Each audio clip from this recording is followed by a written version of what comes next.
Legal Network in session in for Nancy Grace. Thank you so much for joining us tonight.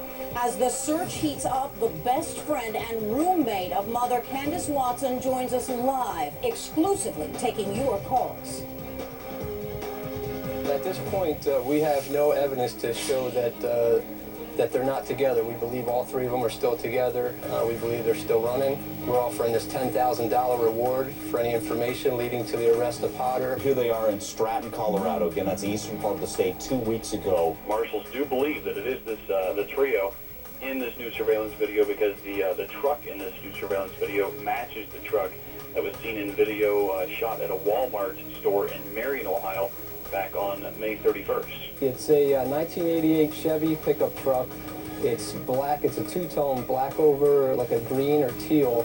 And one of the things that stands out the most about it is it has like a lightning storm design on the back window. The ENS 9729, that's an Ohio plate. This is not a guy that's out on a picnic with the family. He is a sexual predator, a convicted sexual predator. He is on the run from federal and Ohio jurisdictions. I think this man is a danger to absolutely anybody that he comes into contact with at this point. And the sooner we find that little girl, the better off everybody will be. Let's go straight out to Matt Bruning, reporter of WTVN Radio in Ohio. The national manhunt is still continuing, right, Matt? Absolutely, and it's focusing, it looks like, mainly on the western part of the country as this new surveillance video came out from June the 2nd. It showed the truck that these three are driving in Colorado, a gas station in Colorado. We've also heard from U.S. Marshals and other police investigation agencies that they believe that Candace Watson has some friends in the Phoenix, Arizona area. She lived in Arizona for some time, and they may be headed there, although we don't have any confirmed sightings beyond that June 2nd sighting at that gas station in Colorado.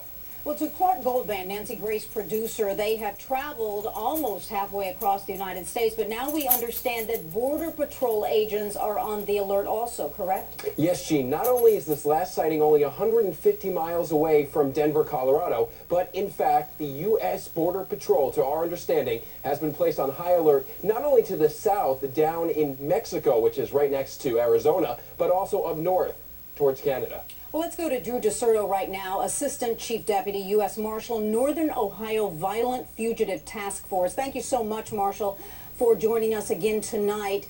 Since it is believed that they could be headed to Arizona, since Candace lived there at one point of time, are you concerned about Mexico and them crossing over into that country? Well, we've already looked into that, and we've set up our basically, I call it a trap. So if they try to cross the country, we're going to get them. There's nowhere they can go that we can't find them. We're going to stay on this. As you stated, we have marshals working all over the country, a large focus in Colorado. We're looking very much into Arizona, and we're hot on their trail. We're going to stay on it until we get them. Well, it sounds like those at the border, Mexican officials, are working with this country as they do. That is great. I want to go now to a very, very special guest. We're so pleased to have her with us. Pleased because maybe she can give us some insight on exactly what might be happening here. Samantha Covert, she is the best friend. She is the roommate of Candace Watson. Thank you so much for joining us. I'm sure this is hard for you, too. First of all, how long have you been a roommate of Candace's? We've been roommates for about 4 months now. I've known her, though, since 1992. Right. You've known her a good part of your life, right? Yes. Okay. Did you grow up together? We did for a while, from 92 until about 97 when I graduated high school. Tell us, I understand that you have met Robbie Potter one time. Can you describe for us what that meeting was like? Wasn't very comfortable. He didn't make any eye contact with me, and he had went outside the house and walked around the house for like 5 laps, just kind of staring up and down the house and things like that.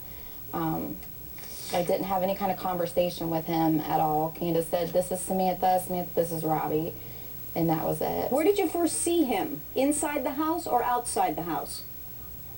Inside the house. I had woke up at our house, at Candace and I, And our bedrooms are right across from each other, and I had gotten up, and that was the first thing I seen was Robbie and Candace and Haylee in her bedroom. In her bedroom. And when was this? This was Thursday, the 28th, And where was Haylee? in her room in Candace's room with Robbie and Candace. In the bed? Yes. Since you've lived with her in the last few months, how has she acted to you? Up until about the past month, she's been fine. We decided that we were going to go to school, back to school together. We were going to move in together and just change things about our lives. And then about the past month is when she's just been real distance from me, not wanting to talk serious about anything, avoiding me a lot. You know, Ms. Covert, here's the gap that I have. She ends up in bed, you say, with Robbie Potter. How did she meet him? How did she know him? Did she know him from the past? That was the first time I seen of him, heard of him, or anything. She never mentioned Robbie to me, never mentioned any kind of new relationship with anybody, nothing. So you see them all in At bed, all. then what happens after that?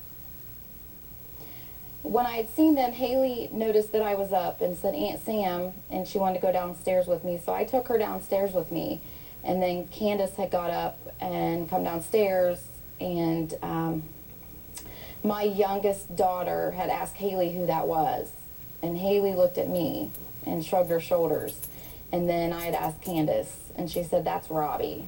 And that was the end of the conversation. Okay, I want to go to Mary Watson, the grandmother of Haylee Donathan. She is the mother of Candace Watson. I'm sure tonight and today is another day that you don't have your granddaughter with you, your 4-year-old beautiful granddaughter.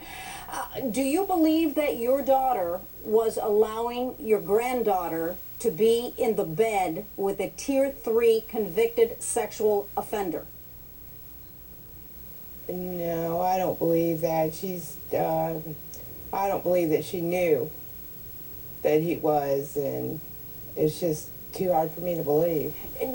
All I want to do is reach out to her. I want her to know that we love her, and I want her to come back home, to call me, just to let me know that she's okay, and my granddaughter's okay. So she has not contacted you at all? No, she hasn't. Why do you think she would go to Arizona? She used to live there, and she liked Arizona. She was going to school there. She had 2 jobs there.